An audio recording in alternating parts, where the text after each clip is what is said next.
Hey guys, welcome to my channel, Carys and Co. This is my first video, which is absolutely...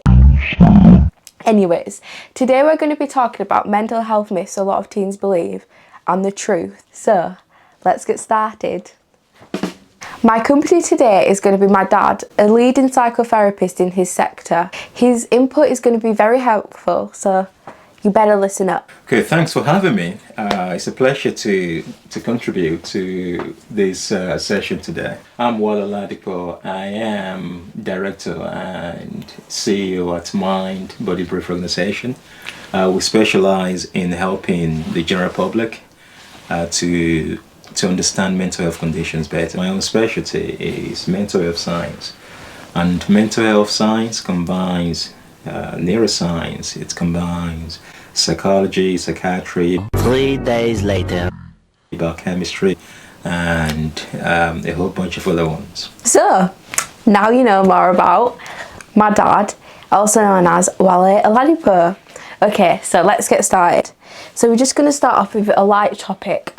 I feel like a lot of teenagers, especially girls, think like self-care is just like, oh, let me have like my hair trimmed every month, let me just have my Sunday reset. When really, self-care comes to a lot of other stuff. I feel like a lot of people may neglect their mental care and like their mental health care, which is something a lot of teens really don't think about when it comes to looking after themselves. So I was just thinking, what's your take or tips you could give to teens into looking after their mental health instead of just focusing on the physical?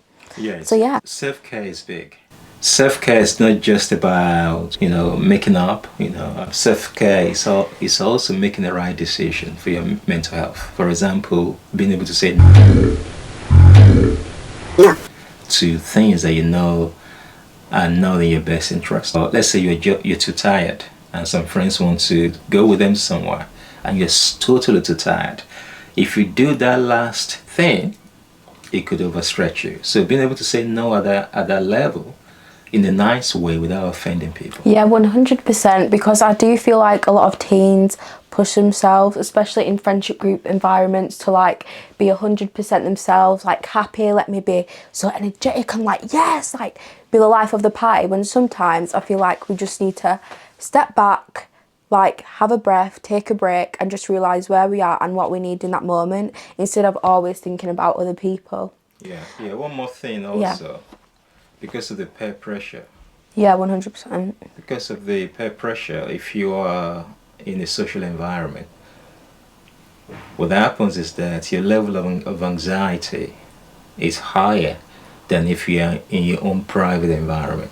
And as young people come together, the pressure to fit in can increase the part of the brain involved in anxiety, can increase the levels.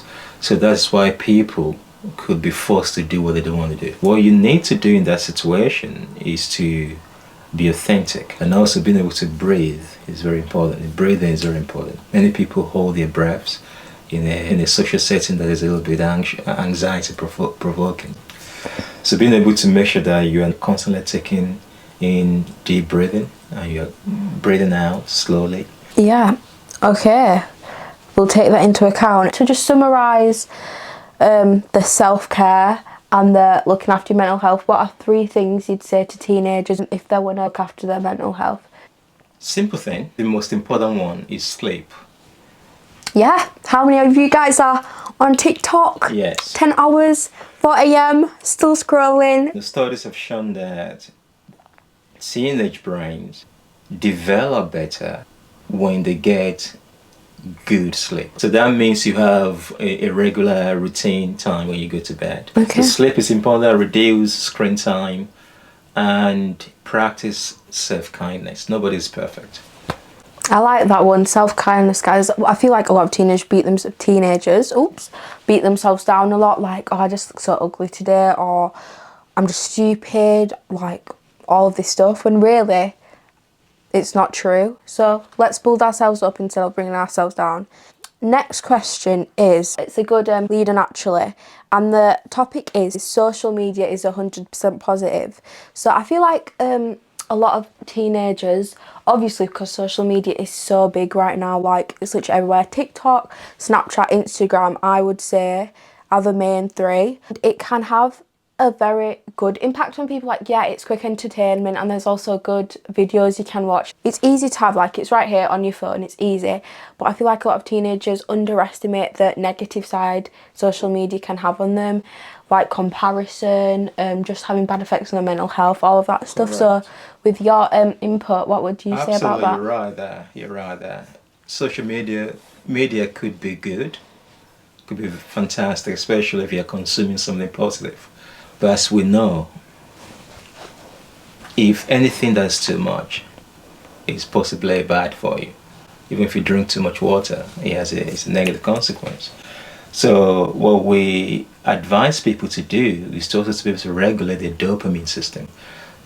Social media can increase your dopamine activities that you become addicted to. Do you think you could just tell the camera what dopamine is and how that affects you? Dopamine is a reward and motivational hormone. There's a part in the brain, especially in the middle part of the brain, where dopamine is being signaled. That part of the brain is called the pleasure pathway. That part of the brain is supposed to process a small amount of dopamine every time. But anything gives you too much dopamine too quickly could overwhelm that part. So that means that part becomes desensitized. So you need more dopamine activities to be able to be satisfied over anything. So that means you become obsessed with anything. With those activities that cause you like a phone, dopamine. you become obsessed with the phone, you become obsessed with the likes. Because it's like little shots of like fulfillment, like when I get a comment on a post I made and it's like so pretty or like so beautiful, I'm like, oh, it's nice, and people get addicted to that thing. Yeah, anything else you want to say about that? Healthy boundaries are important. Okay, so this all links, and to be honest, I know it all links because I've made the questions. So the next thing I want to talk about is following the crowd equals automatically feeling better. When I was younger, I used to follow the crowd a lot, I think, and it's like people automatically go to the people who are the louder, who have more leadership qualities, because they want to fit in, they want people to like them. But I feel like a lot of teenagers, especially younger ones who don't have a voice and lack confidence, just follow the crowd and they think if they do that it will automatically make them feel better, when actually it might just make them feel more belittled and more trapped by the louder, probably negative voices that they are following, especially in a school environment, which can be very toxic. So just what did you say about that? So you're right. So the brain is wired to wanting to fit in, not to be neglected, not to be cast away. Everybody wants to fit in. So it's part of the process of growing up. But we know that some children that are better than other children in terms of being able to own their own space and being able to say, I'll tell you what, I'm not bothered by that. The majority of the children want to fit in, and that is where you have to watch it. The key aspect of this is to make sure that when you're choosing your friends, you choose your friends carefully. Just to interrupt on that, I feel like when we do follow the crowd, the people that we are following necessarily don't even want the best for us. Like we're just there to just be there, to just feel better about ourselves, when these people may just belittle us and just make us not feel good about ourselves. Us as teenagers have to remember, like, at the end of the day, we do come first, and like we have to always think about our mental health and how things affect us. And really, it's so much better having a few close friends than trying to fit in with a massive group. Like, it is so much better, talking from real life experience, like finding real people who genuinely care about your wants, your needs, just you as a person is so much better than trying to fit in with a group that doesn't even care about you. Like, let's be real. What would you say to kids who feel like they don't have a voice at school or in general? The advice is, a diamond with some kind of faults than a pebble without, according to a great thinker. It's important to know that you're special, you're important. So the fact that you don't have a friend that appreciates your specialness at the moment does not mean that you have to burn yourself out trying to fit into the wrong crowds. Preach. So that means you have to look at yourself in the mirror and say, I tell you what, I love and accept myself unconditionally. And I refuse to feel dejected or feel shame, because I don't fit in at the moment. Life is a collection of phases, different seasons, different times. So your time is coming. And your time is coming. I feel like that's a good way to finish that little part. So the thing I'm going to talk about is a lot of teenagers automatically think, especially boys, that they shouldn't cry, that they shouldn't show emotions. Actually, from a friend's point of view, one of my guy friends, he's actually like, when we've had conversations like this, he shared to me that there is a pressure on guys to feel like they have to constantly be strong, constantly just like be the bigger person, like not show emotion. And as talking about his own experience, he said that this was quite damaging for his mental health. It was one thing I said to him that was that it, like, showing your emotion doesn't mean you're weak. Showing your emotion actually shows a stronger strength that you have inside. And I just wanted to say that about the stigma around boys having to hold in their emotion and not being able to express that. It's interesting actually, because there's a whole bunch of studies out there that have shown that boys and men, they don't like to talk about emotional stuff, and also they don't like to seek help in time. So studies have shown that girls and women are more likely to seek help in time before things become too late. So boys will rather pretend that something's not happening. They rather hide into other activities like sports. Like, I'm not saying sports is not good, but they shouldn't be covering things that we should be talking about and we should be processing. So there's a whole bunch of studies out there that have shown that women are more likely to recruit emotion-based coping, more likely to talk to somebody about emotional stuff, but boys are more likely to recruit avoidant-based coping. So they just look for anything that will not allow them to talk about emotions. And that builds up to the extent that it gives them massive mental health. The key is you've got to talk. You've got to find the right person who could listen if you're struggling. So that's the key.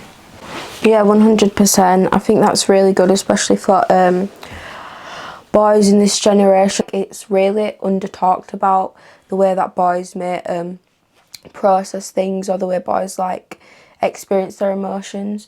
So I think the key thing to take away is that if you're a guy watching this and you're holding emotions and you're struggling right now, that you can speak. There will be someone out there who is going to listen to you, who's going to care.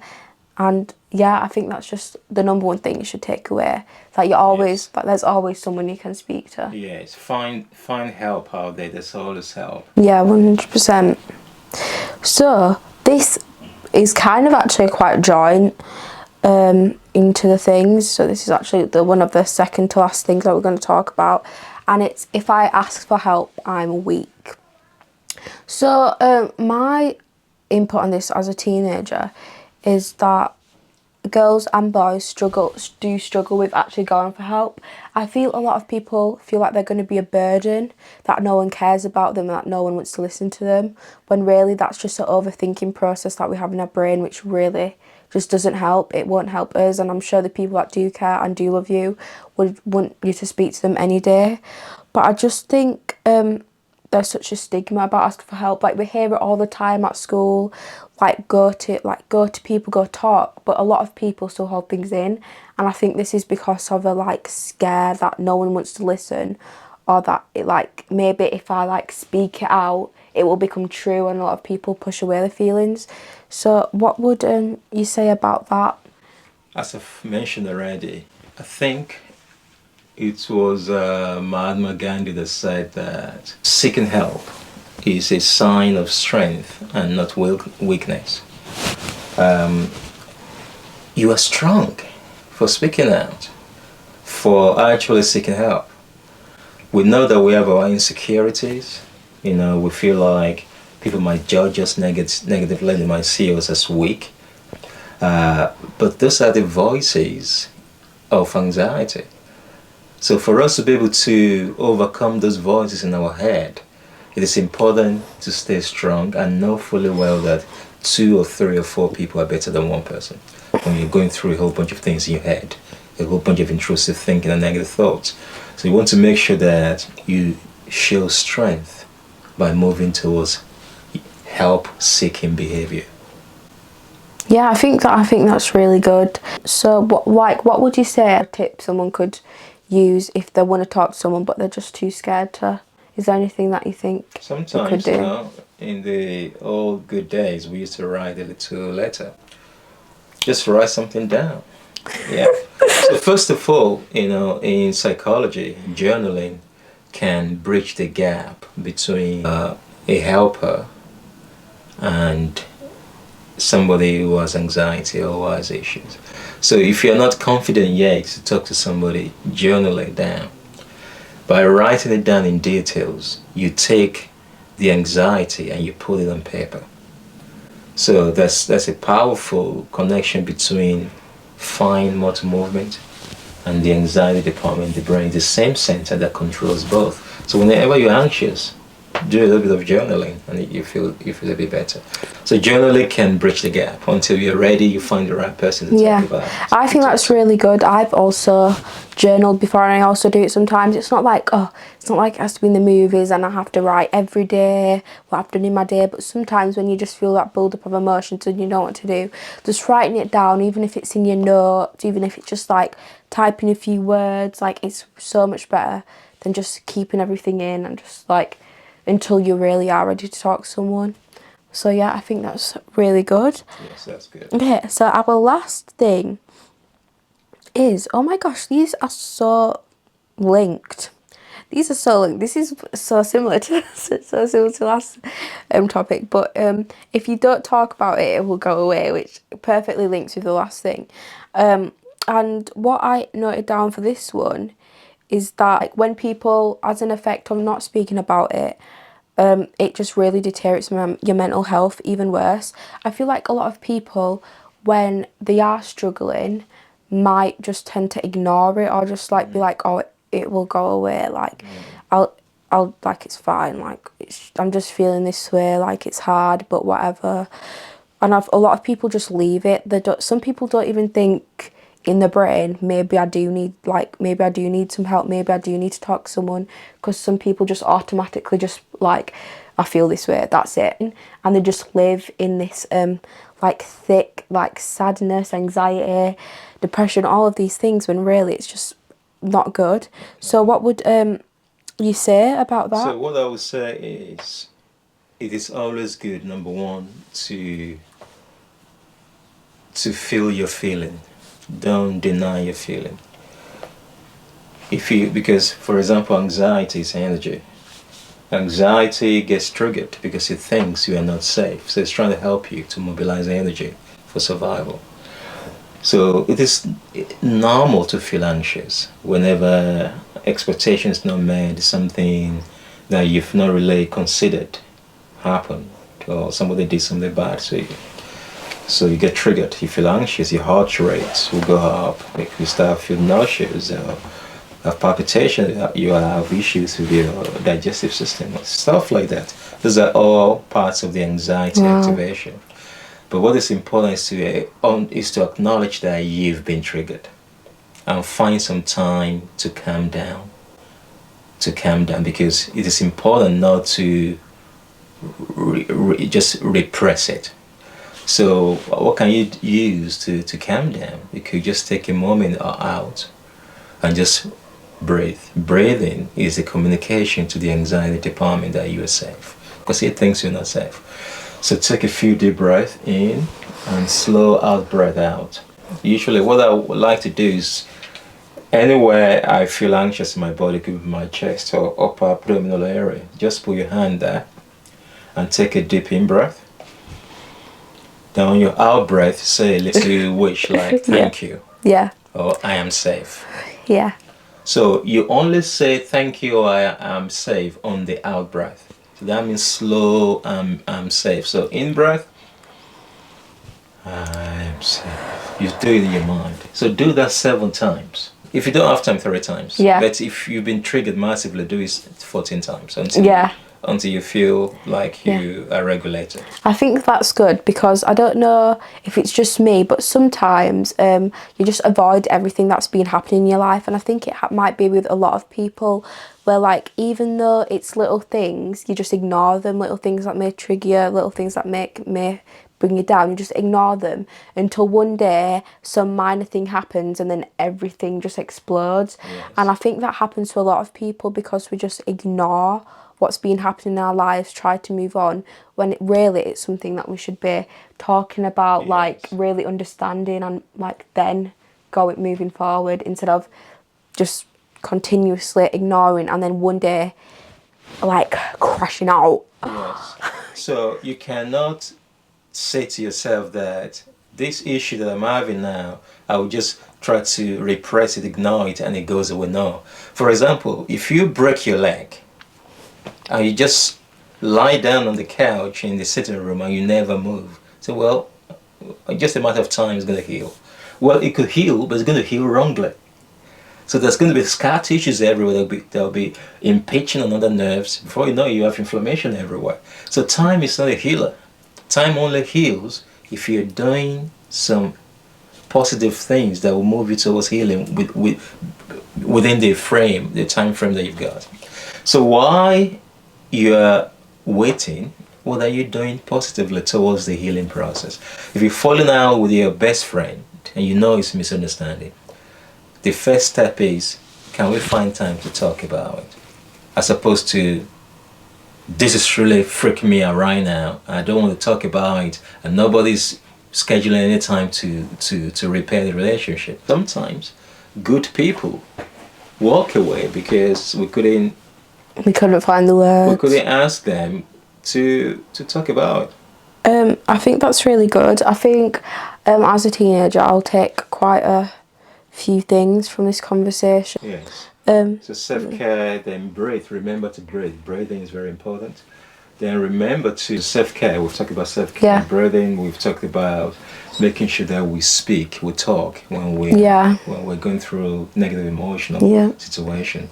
Journaling can also be very important, as well as making sure that we give time for dialoguing, talking about issues, whether with your friends or with your parents. Or it's important to find time to talk. When you talk, you realize that half of your problems could be misunderstanding. Yeah. Okay, so I think that's good. So yeah, any last things you want to say? I feel like you've just kind of summarised it all for me. Yes, but that's everything. Just to finish off, obviously this conversation has been a lot about mental health and about struggling with your mental health. So if you are watching this video and that you are struggling and you feel like some of these topics that we've talked about do affect you in the negative way, there is always help out there for you, and you are loved and you are cared about, even if you don't think so.